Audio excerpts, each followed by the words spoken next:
Ready? Yep. Okay. This is about how it affects that we should be designing today in terms of the coming crisis of this coronavirus. And what this is a subject that I was thinking about a few years ago, and I revived some of this thinking to talk about today. You know, what's happening right now in China and in Italy and in South Korea is everybody's running around trying to decontaminate everything with bleach and with alcohol because it kills the virus. And so that's what they're all doing here.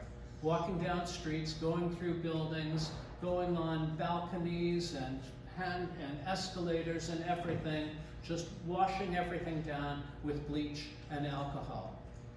Excuse me, that cough is just my cough, don't worry. And I suppose they're trying to do the job, but the point is, I'm hearing, you know, the recommendations now: don't touch doorknobs and banisters, and wear gloves, wash your hands all the time, use that Perel thing every time you go out the door. And what they're doing is essentially what we've known about for a couple of hundred years since the invention of the microscope, that there are bugs, there's bacteria, and there are viruses out there all around us. It was all first, you know, there was a pump handle. There was a pump in London where everybody around in this part of London was getting cholera and dying. And this Dr. Snow he mapped where everybody was who was getting sick. And for the first time in history, actually, he didn't know what caused cholera.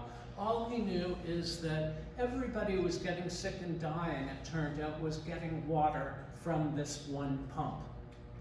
And it turned out what happened was that near that pump was a cesspit. What everybody would do is when they had a shit, they would dump it all in the cesspit, and then these guys would come every couple of months and they would pick it up and clean it out.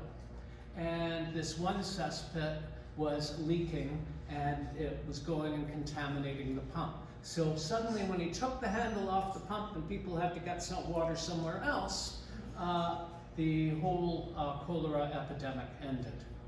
So what they did then was they started building the first thing they did was, I could have had more slides in here, I'll just have to talk this, is they said, well, we better bring in fresh water for everybody. No more water from the pump.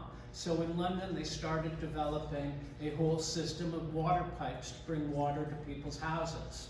And they thought, well, people would use water the way they used to when they would just have to carry a bucket to the pump, and they'd use a bucket of water for everything. Instead, what they found is, wow, now that people had water coming out of the wall, they could use it for everything. And they were using 100 times as much water. They took the old design of the toilet, which had been around since the 14th century, and they said, we can use all this fresh water and we could just flush our shit away. But where they were sending it was in the middle of the streets and in ditches down behind the houses. There was no sewer system, and it was all running into the Thames, and everybody was basically getting sick and dying because the Thames was so contaminated. So they did this vast public works project of building these incredible sewers to divert all of the waste way further down the Thames so that people in London wouldn't be contaminated, and it would be almost way out to sea. And this became the standard operating procedure with dealing with waste. The solution to pollution is dilution. Just water it down and it won't be a problem. Well, we know that didn't work out very well, which is why we ended up having sewage treatment. But people still didn't know what was causing people to get sick until Robert Koch figured it out that there was a thing called bacteria. And Louis Pasteur carried on the work and developed pasteurization to kill bacteria in milk. The first time people said, wow, we can actually get rid of bacteria with a thing like heat. And others found out that, wow, in hospitals we can stop people by dying by throwing carbolic acid and other chemicals like that that kill bacteria. Basically, by by the beginning of the 20th century, they knew exactly what they're doing now. Bleach and alcohol will kill this stuff if it's on the surface of that. And so they started redesigning cities, in fact, to get rid of the congestion, to have more space between people. Before antibiotics were even invented, they cut the death rate in half just by replacing housing, by fixing sewers, by doing all this basic stuff of decontamination. But there were some diseases that they simply couldn't get at. And that was once they got into your body. And the worst of these, that wasn't like a regular flu, was tuberculosis. And the only thing they knew about tuberculosis was, well, give people fresh air, isolate them from everybody else, isolation, what they're talking now, and they really thought sunshine was the best disinfectant. So everybody got aired out all the time. Children got aired out, people slept outside. There was a whole network of what they called open air schools that developed, which is what this is, that, you know, afternoon, let's have a nap. Alvar Aalto built one of the first great modern buildings, which was a sanitarium, a building that you could clean, light air. People would get out here on the balconies, and basically, he designed the furniture also that it could be scrubbed down and disinfected easily, basically the tubular furniture. Everything was designed to be easily cleaned, to take the waste away. Tuberculosis, you spit a lot, which is why they have all those sinks. He invented this beautiful plywood chair that is still a collector's item. The whole principle was that you could wipe it down. The obsession of these architects, the whole development of the trend of what we call minimalism, was invented because they wanted ways to be able to easily clean things. It was all about, here's an open air school again, it was all about, if you can wash it down, then it's good. So all of the overstuffed furniture, all of the complex stuff, everything had to go because it was just a home for bugs. This was the other great modern sanitarium designed by two architects. One was Jan Duiker and the other was named Biovet. And Biovet and Duiker developed this gorgeous sanitarium. They built these beautiful open air schools. This is a school in France I actually visited where all the walls open. This is my favorite shot, sunlight. Kids got to get a little sun treatment in the middle of winter, so they all stand in a circle around this giant sun lamp to get a little bit of a tan, a little bit of ultraviolet, because light and air is what keeps you healthy. And there was a whole book about it, which I highly recommend, Light, Air, and Openness by the late Paul Overy. Biovet, this is what I think is the most important house, my favorite house in the world in Paris. I've been there twice, which is the Maison de Verre, the House of Glass. And whereas, as you can see here, it was mainly the main architect who gets credit for it is Pierre Chiraud, but you see underneath, there's Biovet, Bijvoet, I guess it is. It's a Dutch name I've been pronouncing wrong, who was the co-architect on it. And the whole house was designed for a doctor. And the doctors of the time were obsessed with cleanliness. The doctor who wanted this was a gynecologist, radical left-wing political guy too, but he designed this house with his practice on the ground floor and with his living space upstairs.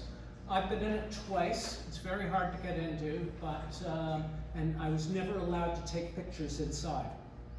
Just before I put this presentation together, I found a whole lot of new pictures that I'd never seen. This is the stairway up, and the stairway, every single tread could be lifted out and carried down to a special sink to wash the treads, to clean anything off them. It was obsessed with cleanliness. The entire house was designed around it. This is the living room as it looks now. All the glass block obviously brings in light, and all the surfaces, rubber flooring and everything designed for cleanliness. This is the way it looked earlier. These are the pictures I just found. There's that stairway again with the removable treads. stairway going up. His office is on the ground floor or to the right, and then to the left is upstairs. Every single bedroom, this was so unusual at the time, had behind this metal screen a sink and a bidet. Toilets were always separate in a little room, and there were only 2 toilets on the floor, but everyone, what was more important was that you're clean and you use the bidet and the sink all the time. And one big bath. You can see the connection to hospital. It almost looks like one here. In North America, the same thing. This is the health house, the Lovell Health House, designed by Richard Neutro, which was the same idea. The first really modern house that was designed for a doctor so that you could open everything up and get light and air, and so you could clean everything really easily all the time. It's the interior. And then there's Le Corbusier, who was also obsessed with the stuff, and everything that he built in the early years was designed around these principles of light, air, and openness, and being able to keep things clean. So this was Maison Enfant, which again, sun is going to pour in there. And this, of course, the very famous Villa Savoye. I mean, he's got it up on stilts because he believed houses shouldn't be connected to the filthy dirt of the earth. You want to get away from it. You want to get up into the air. I put these together because this is the old photo and this is my photo. And when I first saw this sink in the hall, everybody's been writing architectural stories about this for 60, 70 years. Why did Le Corbusier put a sink in the hall? And there were people who said it's a reference to the Bible, that when a visitor would come, you'd wash their feet. And there's a famous painting of Jesus washing one of the apostles' feet, and it was a biblical allusion. And it was all of this. And there's my picture, again, the comparison. I tried to get it exactly. No, it was about, this was another house for a doctor who said the very first thing you do when you come in your house is you wash your damn hands. And therefore we're putting a sink right in the hall to make the point. And this is, think about that in terms of what we're all doing today and what we're all talking about today. Wash your hands, wash your hands. And here was a doctor, because of tuberculosis and disease, was saying, I'm putting a sink in the hall. And by the way, if you come to any house that I've lived in, including my present one, there's a sink in the hall. And when nobody else was thinking of cleanliness and bathing, particularly in France, where they really didn't until the 50s, they actually thought indoor plumbing made you sick. Le Corbusier was doing these kinds of things so that you could be clean all the time back in the 20s. And what he wrote was, there were a few lines here, that your bathroom should be the largest room in the house, entirely glazed, opening if possible to a balcony for sunbaths, the most up-to-date fittings with shower, bath, and gymnastic appliances. And what do we do with our bathrooms? We make them like 5-foot by 7-foot closets with a toilet next to the sink so that every time you flush, the bacteria is going on your toothbrush. It's disgusting. Nobody should ever have a toilet in the same room as the sink. And of course, almost everybody does, except me, because I've never designed one that way. Let's see, some of these are weird. Never undress in your bedroom, it's not clean. Okay, but teach your children that a house is only habitable when it is full of light and air, when the floors and walls are clear.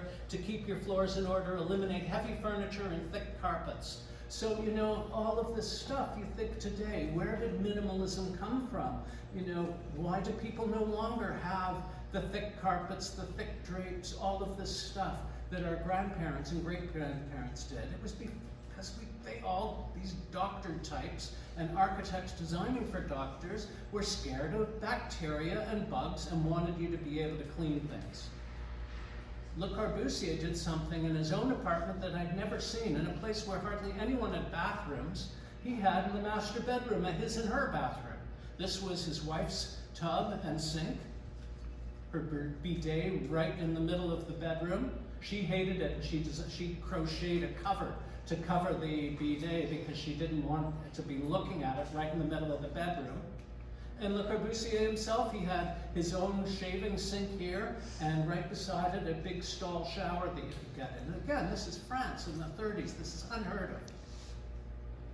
I stayed in this, in the Unité d'Habitation, where in Marseille, this was my room.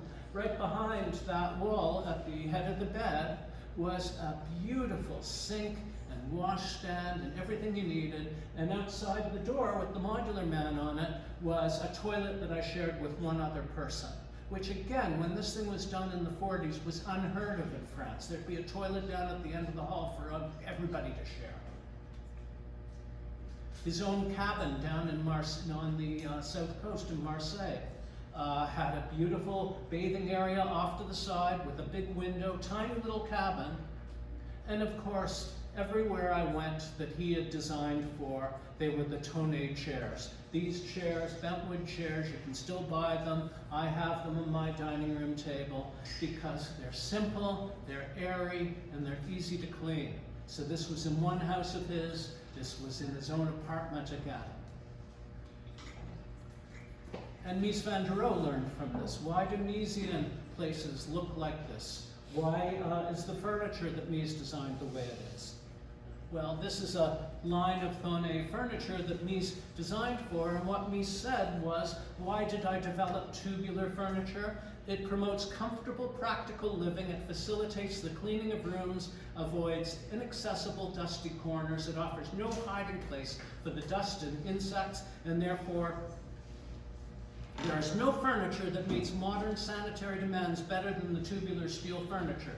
So all of this, we look at the stuff because we just think it's good design, because we think it's light, because we think all of these are classics. All of these were designed because of bacteria, because they didn't have antibiotics to cure you if it got into your body. But what we did have is bleach and alcohol and chemicals that we could clean the furniture and clean the house with. And so that's where we got this. And let's see, where are we now? Oh no, that's still in. So in the 50s, this whole movement came over to America. You can see designing for health and comfort. Health became something people thought about. I loved this proposal for the house of the future, that everything in the house is waterproof, and the housewife of the year 2000 will use her hose to do the daily cleaning. And so again, the whole root of minimalism as we know it was not just about style. It was actually about health and safety.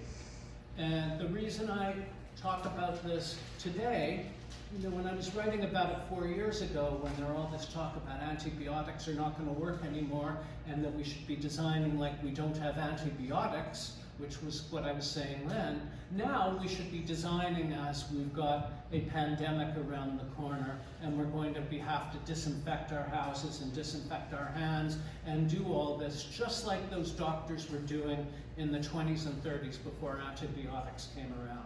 It's a really good time to really study minimalism and minimalist design. Okay, let's start number 3. Okay.